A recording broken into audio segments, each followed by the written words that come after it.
Hi, welcome to World is One News. I'm Aisha Sindhu. We're cutting across to New York right away, where the Deputy Prime Minister and Foreign Minister of Syria is speaking at the UNGA. Listen in. Ideology on a peaceful nation that had been for decades a cradle of civilization.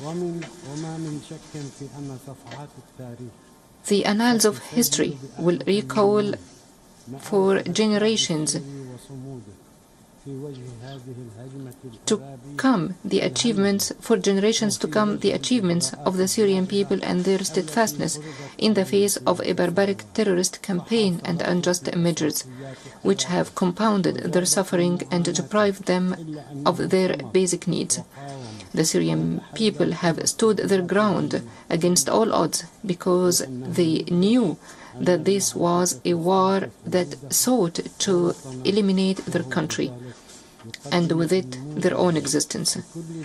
They are an example to follow by any people who might face now or in the future similar attempts to break their will and deny them their freedom and sovereignty. Thank you, Mr. President.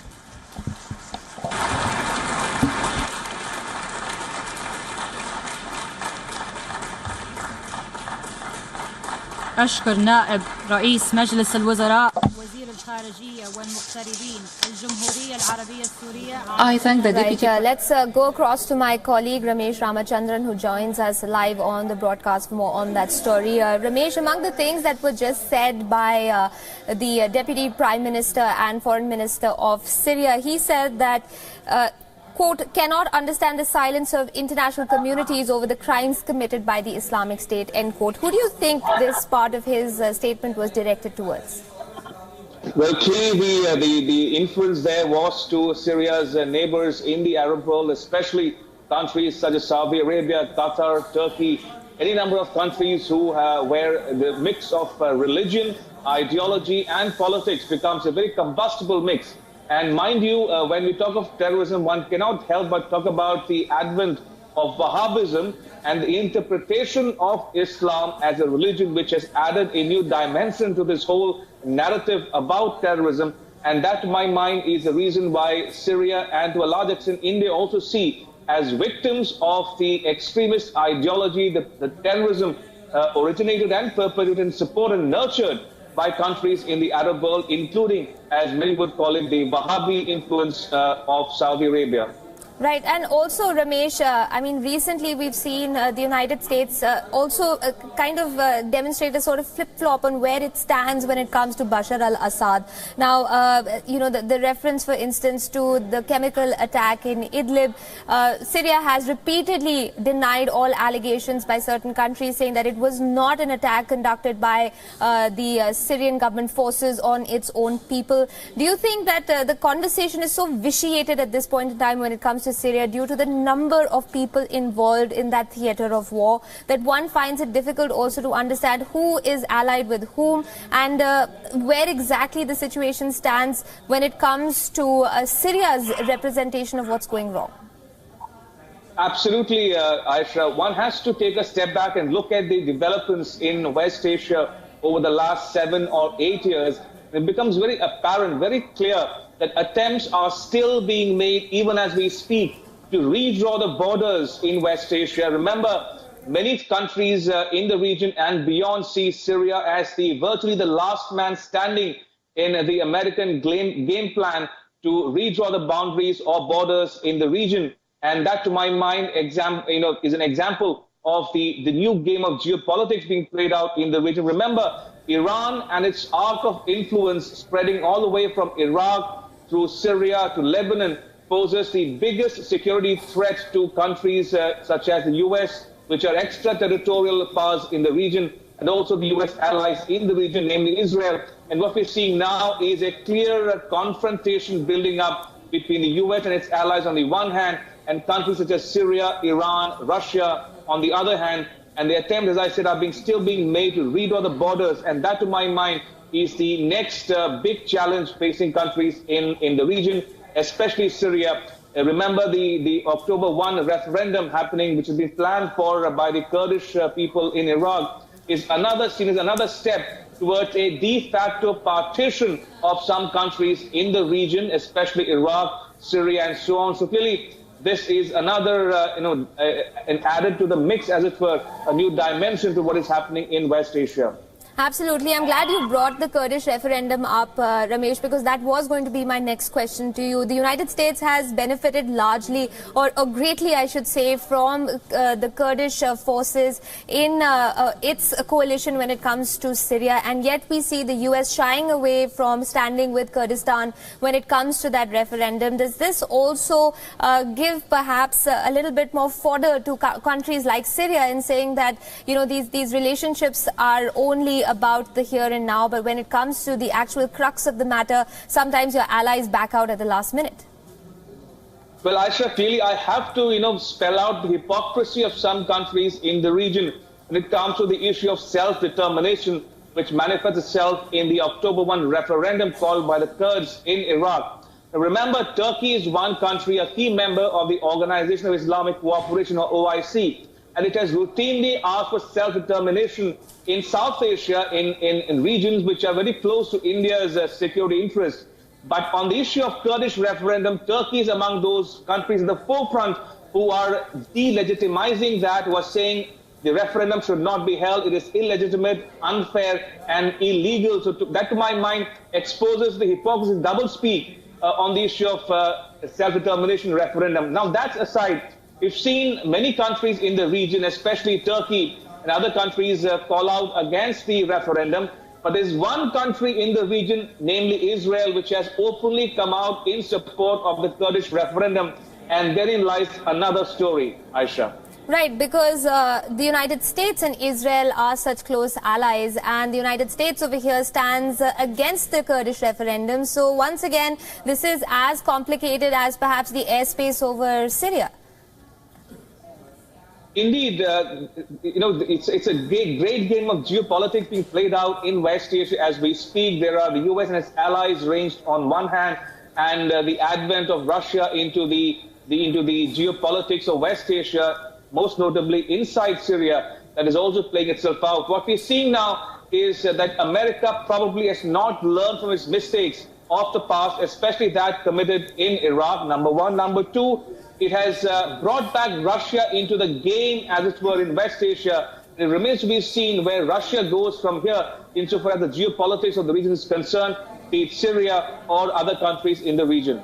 It's interesting, Ramesh, we're playing visuals alongside, and I can't help but remember that the two individuals that we're looking at, that is Recep Tayyip Erdogan, the head of Turkey, and Syrian President Bashar al-Assad, they have one thing in common, and you're on our screen, you're that common factor. You've interviewed both those men, and specifically about Syria. What exactly is Syria hopeful of? We're seeing the IS beating a hasty retreat in most parts of Iraq already. There are a lot of questions being asked about whether the IS is finally being, put in its place, for lack of a better phrase at this point.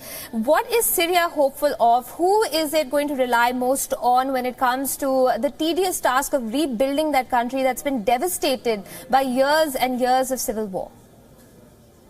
Clearly, Aisha, what we're seeing now is that many countries in Europe especially, such as France and Germany, are coming around to the view that Syria needs to be left alone for the time being and to move on from where it is at the moment. And they are increasingly interested in reopening the embassies in Damascus. That should give you a sense of the fissures within the U.S. and its allies on the road ahead in Syria. But that's it, talking about Recep Tayyip Erdogan, the president of Turkey, and President Bashar al-Assad of Syria. They are no strangers, Aisha. They've been the best of friends before 2011 or 2010. But the so-called Arab Spring changed the equations, as it were, in the region. And we saw Turkey increasingly coming out in support of the rise of Islamist ideology in Syria and other parts of West Asia. And that, to my mind, is the crux, the fundamental difference between Erdogan and Assad. Syria being, calling itself a secular liberal society, where all religions are free to practice and to profess, whereas Erdogan comes across as an overtly Islamist politician and ideology, and that, to my mind, brings problems of its own in the region, not only in Turkey, but also in its neighborhood. And I was just speaking to the Grand Mufti of Syria, Aisha, recently in New Delhi, and he had some very interesting comments to make about the geopolitics of West Asia. And he says he was one of those many Syrian leaders and officials who were tempted, who were asked by the US and its allies to not side with Bashar al-Assad in the last 5 or 6 years. In fact, the Grand Mufti's son himself fell prey to the geopolitical machinations happening in Syria in 2011. He lost his son to the so-called Islamist radicals in Syria, and he's had to bear a personal loss, for that misadventure. According to him, he says the mix of ideology, politics, and religion is a combustible mix. It's a very potent mix at the same time, and it'll take for decades from now on to actually bring about a semblance of normalcy in Syria because of the so-called misadventures of many countries in the region and beyond as well. Absolutely, and many players who might not form part of the direct neighborhood of Syria and Turkey but have vested interests in what's going on in the region. Stay with me, Ramesh.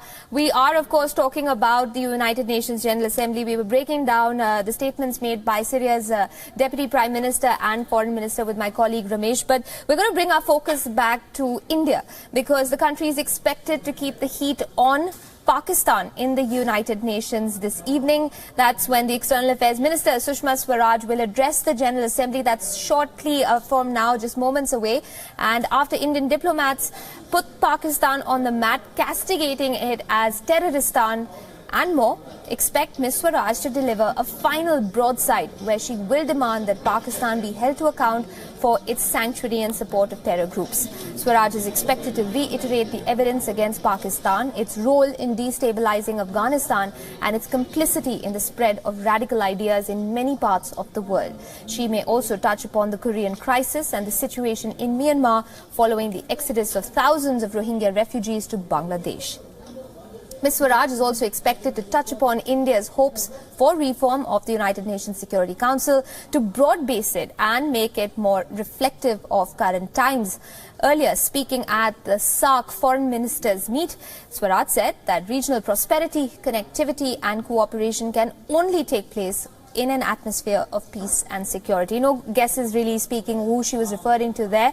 The External Affairs Minister said, and I quote, "It is necessary for our region's survival that we eliminate the scourge of terrorism in all its forms without any discrimination and end the ecosystem of its support."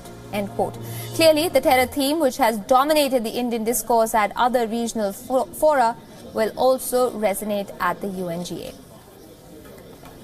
So let's talk about what is going to be Ms. Swaraj's tough stand on terror when she addresses the UNGA shortly from now. Joining me on the broadcast is my senior colleague Surya Gangadharan in the studio with me. Ramesh Ramachandran continues to be with us on the broadcast as well. Surya, Osama bin Laden, Mullah Omar, Masood Azhar, Hafiz Saeed, the list is endless. I mean, the gumption of the JUD even considering floating a political party, the Milli Muslim League. And, you know, I had experts from Pakistan on one of my shows earlier, and I asked them that the EC, the Pakistani EC, has struck down the papers of Milli Muslim League. But why did it happen after Donald Trump's announcement of his South Asia strategy? Why did it happen after the Xiamen declaration? I mean, the papers were submitted months ago. So does this clearly show that Pakistan's response to being called out on terror is always reactive and not proactive? Pakistan uses terror groups as a proxy tool against India, against so many other countries. And if you go back in time to the time of the Afghan Jihad, many of these groups came up in response to the Western-led strategy to use Islam as a tool against the Soviet occupation and invasion. And since then it has only grown, it hasn't diminished. And today the radical ideas and ideologies that began at that time are now pervasive all over Pakistan.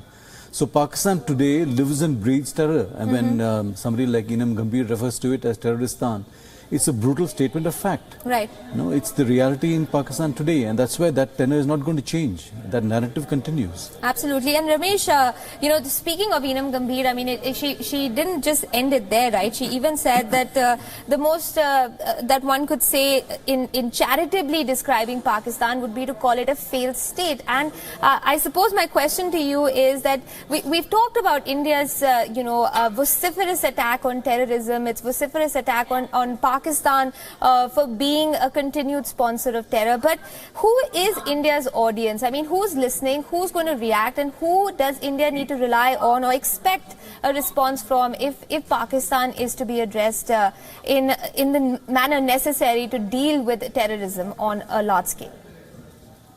Well, Aisha, India would be looking to talk to all the 192 countries of the UN system or the UN family when Ms. Swaraj takes to the podium at the UN General Assembly debate just moments from now. That said, we've seen India consistently try to isolate Pakistan in the international community, starting with the Pathankot attack in early 2016, followed by the Uri attack in September last year. And since then, we've seen a consistent pattern of preoccupation, as it were, of the Indian diplomats, be it at the G20 summit in China last year, or the East Asia summit last year, or even this year's the BRICS summit held in China just weeks ago. The focus and the energies of the Indian diplomats have been to lean upon the international community to understand where India is coming from, the dangers or the threats posed by terrorism emanating from India's immediate neighborhood, namely Pakistan, which affects India, Afghanistan, all the other countries in the region and beyond. And to my mind, the international mood may be beginning to change in favor of India and against Pakistan. Remember, Pakistan's two biggest benefactors, namely the US and China, have in recent weeks indicated in no uncertain terms that thus far and no further, Pakistan must begin to set its house in order. We saw that a glimpse of that in Trump's South Asia strategy, Aisha, where India was given a more influential role in stabilizing Afghanistan, and also at the BRICS summit held in Xiamen, China, where China for the first time came around to India's view and support India's position by specifically naming terror groups operating from Pakistani soil, namely the Jaish-e-Mohammed, which, by the way, is a banned terrorist organization proscribed by the UN, no less, whose leader, Masood Azhar, is still at large. And India wants China and all the other countries to impose a UN ban on Masood Azhar as well. So clearly, the sentiment, the global mood may be changing as we speak, Aisha, but the fact remains there's a lot of ground to be covered for the world community to come together in solidarity with all the victims of terror, including India. Remember, India first mooted the Comprehensive Convention on International Terrorism, the CCIT, way back in 1996. Right. That's more than 2 decades ago. And even today, we're debating on the semantics, who is a terrorist, who is not, what constitutes terrorism, what does not. So clearly, a lot of ground to be covered by all the members of the UNGA.